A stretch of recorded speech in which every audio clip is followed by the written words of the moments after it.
I'm very excited about the conversation that we're able to bring to you today about some good news in the sea of all of the disturbing news. I'm joined by Pulitzer Prize winning journalist and co-founder of The Intercept, Glenn Greenwald, to discuss the release, finally the release of Chelsea Manning. Glenn, thanks so much for joining me. How are you today?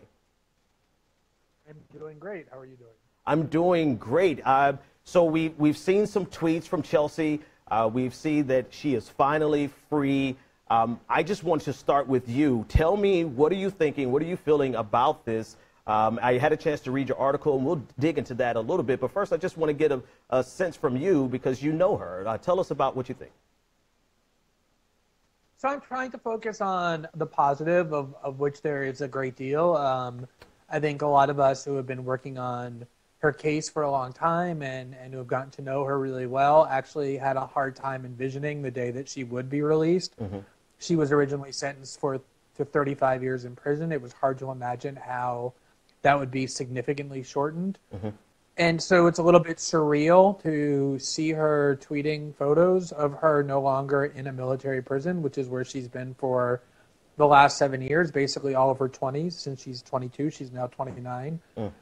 And I'm also extremely excited about the potential that I think her release can really have for the world. I mean, she's an incredible person. She really is, not just because of what she did, but because of who she is.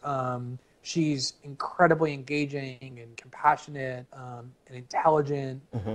And she's a unique person. And so I think that when you combine, the admiration that exists for her right. with her own personal attributes, the good that she can do for so many people is really unlimited. It's just I'm having a hard time completely, and maybe it's just my nature, getting over my anger and resentment over the fact that she has been in prison for the last 7 years and treated to horrific abuse for no good reason whatsoever. Right. She had a very difficult transition, which is inherently difficult for people, but made so much more so by her circumstances and the cruelty and malice which she confronted that is going to take a while for her to overcome. Yeah. So, it's definitely mixed feelings, but overall, I think you have to just be happy for her to see her walking free.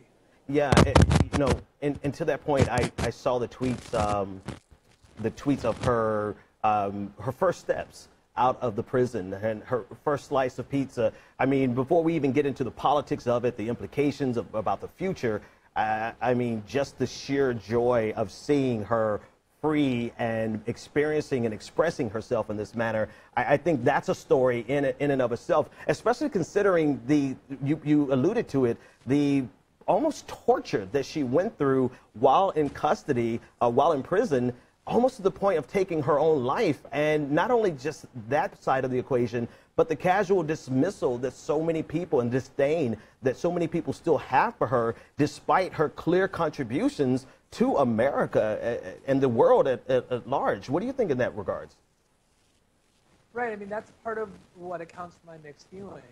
And I remember about 6 or 8 weeks ago, maybe a little longer, being truly horrified when I was speaking both to her and then also to her lawyer about what her plans were upon her release. And they kind of reminded me that there were all these immediate concerns that had to be resolved mm-hmm.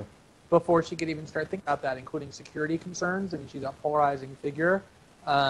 Being released into a world where there's an epidemic of violence against trans women, never mind trans women who leaked thousands and thousands of top secret documents to WikiLeaks and was called a traitor by Donald Trump and all sorts of other terrible names by the most powerful people in the country. Mm-hmm. She, is living life for the first time as a woman outside of prison, which presents all of its own challenges. She doesn't know how the world is going to react to her. So, if you confine yourself to a certain circle, it really is true that there's a huge number of people in the world who regard her as a hero and who love and admire and respect her and have great gratitude for what she did. But there are a lot of people who feel the opposite.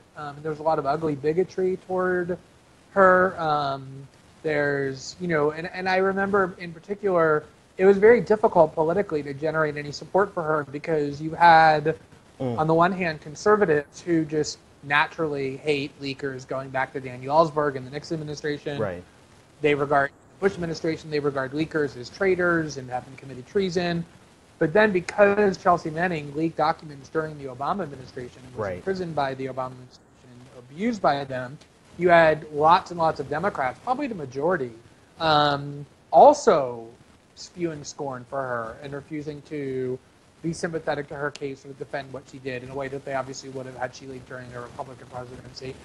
And so both sides of the partisan aisle were pretty entrenched in their hostility toward her, and it took a lot of work to just even bring attention to her case, let alone generate support for her. And so I think now that Obama is the one who commuted her sentence, that has softened Democrats somewhat to the argument that she at least merits leniency, if not overt support. But I still think it's a difficult case outside a small kind of political faction to really make her feel comfortable in walking around her own country. And that's it's infuriating that that's a challenge, but it is. Yeah, you bring up something important there, Glenn, and we're actually having a little bit of difficulty with your microphone. We can hear you. I don't know if you can adjust it a little, but you bring up something important there.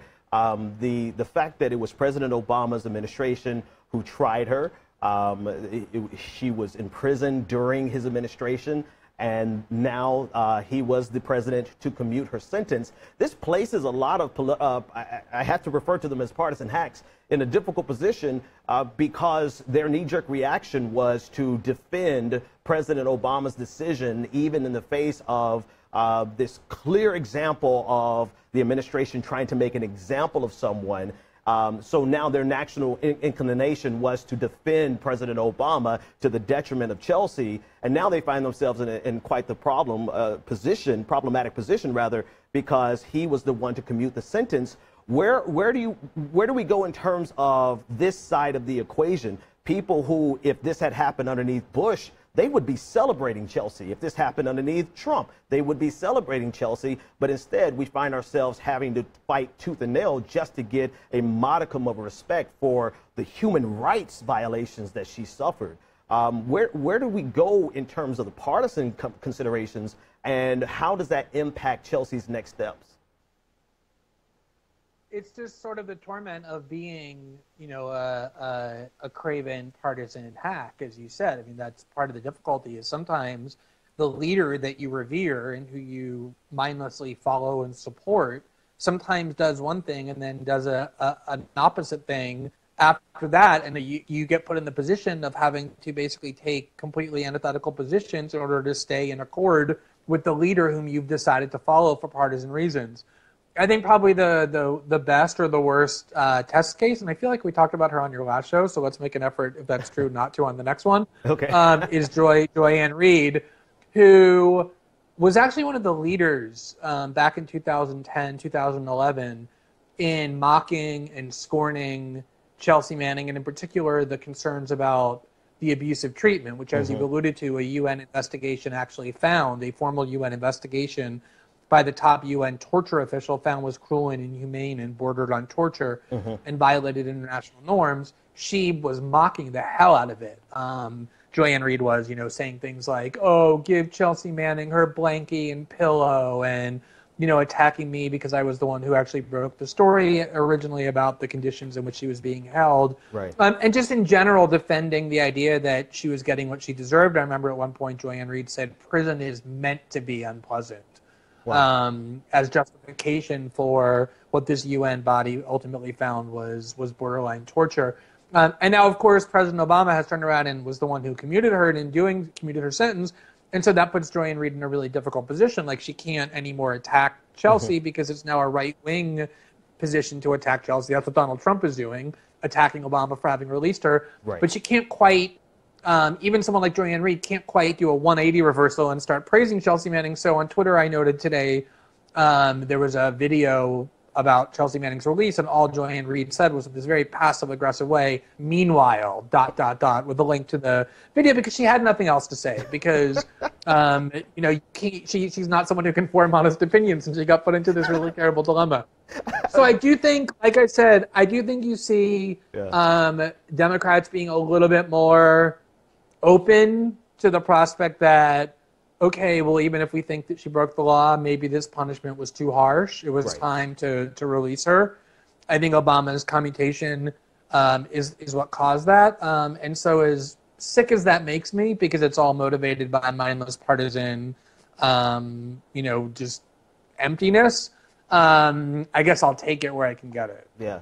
Yeah, and actually, I don't think we talked about Joy on the last show, so we have at least one more chance to. Oh, good. So then we have one more. Yeah, good. I've talked about her plenty on my show for some of the same reasons, but we'll move along from Joy, and more importantly, let's discuss like what's next for Chelsea. I know that there's been a massive outpouring of support from certain segments. Have you had a chance to talk with her? I know she's just being released, so. It's probably very difficult to get up with her, but what are some of the next steps for her? Well, one of the great things is, there was a public campaign to raise money for her that originally was targeted at $100,000, just essentially to give her some economic breathing room when she got released, because she has no job and no income. And it hit that $100,000 target. I forget how quickly, but very, very quickly. Right. And then they raised it to $150,000. I think it's now reached that or is about to reach that. So that's one good thing, is she has a little bit of buffer zone to just kind of breathe a little bit and figure out what she can do and what she wants to do and how she's adjusting. There's certainly no shortage of offers. She has tons of speaking engagements, paid speaking offers around the world. I know there are publishing houses interested in having her write a book. There's a documentary film, I believe, currently being filmed about her life after her release from prison. So there's no shortage of opportunities, but, I think prison itself is psychologically traumatizing. Right. You add on to that the fact that she was basically disappeared because she was in the military and not a civilian tribunal, so she was cut off from the outside world. She didn't have many visitors. There were very few of us who were approved visitors or who could talk to her on the phone. And on top of all of that, she had to embark on her transition without a lot of support. Right. In it's an incredibly difficult thing to do, even if you have this network and infrastructure of support. Imagine being so isolated in the military brig in Kansas while you confront those challenges. So I think she has a lot of just kind of, processing to do. Adjustment, but she's also very politically engaged with a lot of opinions and a lot of causes that she believes in, and so I don't want to speak for her or speculate about what I think she will or won't do, but I would be surprised if she stays detached for very long. I think she's excited about the life that she now has that has been put into her hands, and I think she'll look to take advantage of her opportunities as quickly as possible, and I certainly hope she will. Yeah, and in the midst of all of today's, I want to say today's, but in actuality is not only today, but this week, but the last 5 months, sea of madness. Chelsea's story definitely is a respite, a breath of fresh air. I want to get your input on some of the other stories happening today. Let's talk about the fact that the Department of Justice